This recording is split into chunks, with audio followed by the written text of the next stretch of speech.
thank you for that live report. Western Mass News also getting answers on violent crime in Springfield as we mark the last week of April, and the news is encouraging.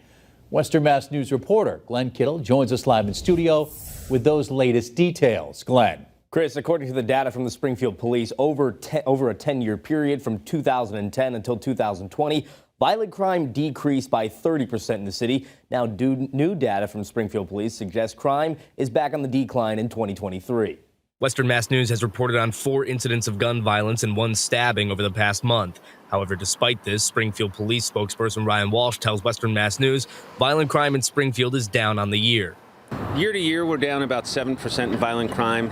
Walsh adds those numbers hold true to a larger statistic taken from 2010 until 2020, when violent crime decreased by nearly a third in the city. The FBI used to release an annual survey every year of what the crime stats are, and that stopped in 2020. From 2010 to 2020, over that 10-year period, Springfield's violent crime decreased by 30%. We've stayed pretty steady the last few years, but this year, compared to last, we're down 7%.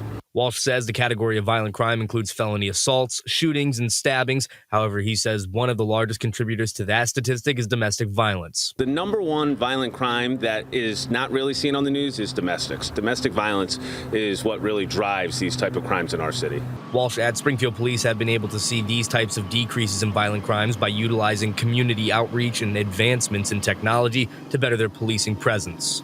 It started back with our C3 policing, getting out in the community, and the way we've utilized our real-time crime analysis center, utilizing predictive data to put officers in the right spots to hopefully proactively prevent crimes from happening.